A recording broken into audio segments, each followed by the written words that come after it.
Hey, so if you are a tutor and you feel like a fraud, you're not alone. In this video, I'm going to give you 7 steps on how to kill imposter syndrome. If you don't know who I am, my name is Keefe Fonseka, founder of ThatBioTutor. And to be honest, I lose money on every single one of these videos that I'm making, but I do it anyway because I want you to win. So what I'm going to say in this video is not from like some ivory tower. I felt this before. In fact, you can call me the king of experiencing imposter syndrome. So let me give you some background. I'm 20 years old. I haven't entered university yet. I haven't even started studying the degree yet. I have less than 2 years of teaching experience on the subject level that I teach, which is O-level pure biology. And in fact, when I just started teaching, oftentimes I literally would have the textbook beside me, and during the breaks, I would pause and go to the textbook, find the answer, and then when we resume the lesson, I would then explain the answer. So you can imagine how much I felt like a fraud. You know, like, who am I to be teaching this when I don't really know it myself? But the good news is that that's how we all start, and just because you feel like that doesn't mean that you can't dramatically help students, so you shouldn't let that discourage you. Okay, so step number 1 is to realize that over 80% of high achieving individuals will experience imposter syndrome at some point. So this is a common human experience. It's not that there's something wrong with you. And once you become aware of this, then it doesn't feel like you're a criminal for experiencing this emotion. Tip number 2 is to give yourself evidence, especially by reading or watching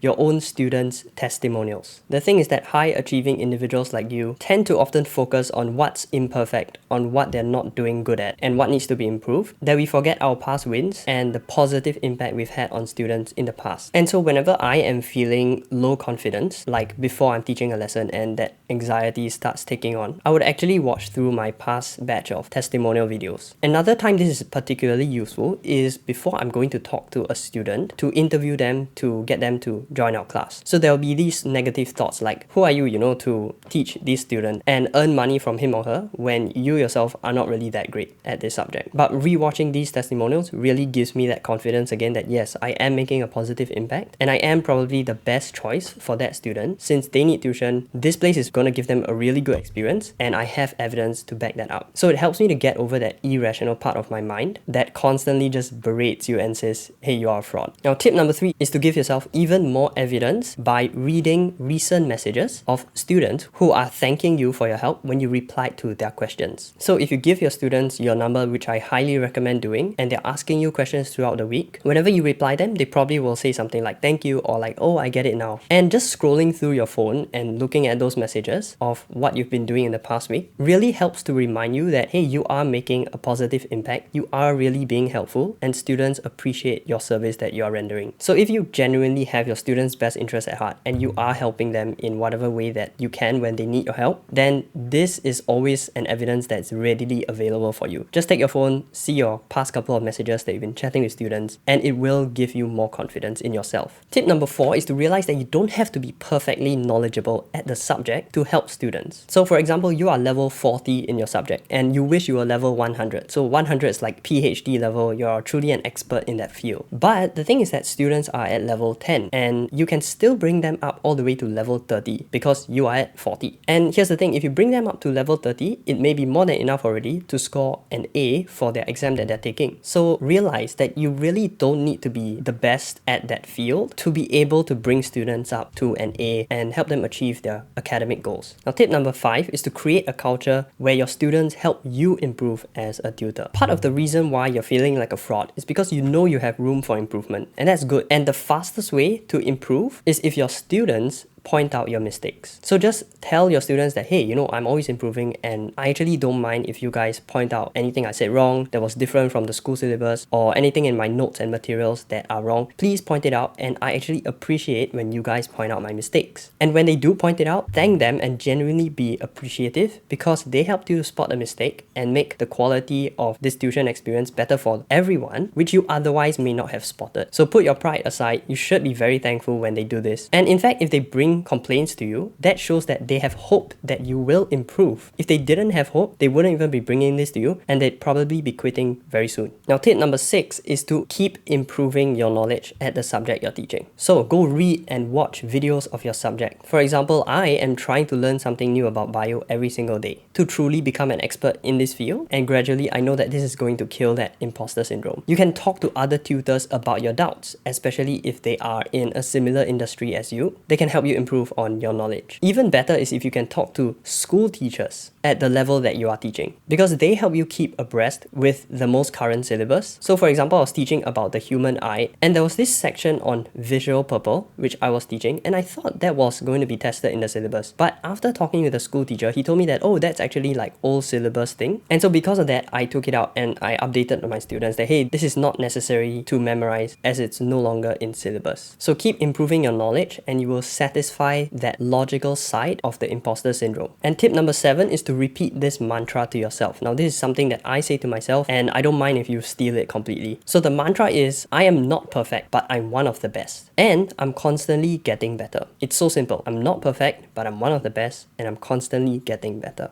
Now, this helps you to come to terms with our human imperfection, that we'll never be perfect. But at the same time, you are very confident in yourself as a tutor because you truly are one of the best options out there. Now, you might be wondering, but wait, what if I'm really very inexperienced and I don't have much knowledge in my subject? How can I be one of the best out there? Well, that's exactly my situation. But I know that I can be the best because I can compete with other tutors based on customer service, how good I treat my students, how fast I reply to their questions, how helpful I am. And so overall, I do know that I am one of the best, if not the best option for this specific level in my country. And then the last element of the mantra is that you are constantly getting better. So if you know you have to get somewhere, but you're not even taking a step towards it, you will feel a lot of that anxiety. But if you know that every day you are taking one step towards that goal, then it really helps to kill the imposter syndrome because you know that you are going to get there eventually. And most importantly, you can see progress. Okay, and here's a bonus tip, which is that after you've done all that, proceed to always serve your students with fantastic service. Always reply their questions fast, teach every lesson with quality, and genuinely have their best interests at heart.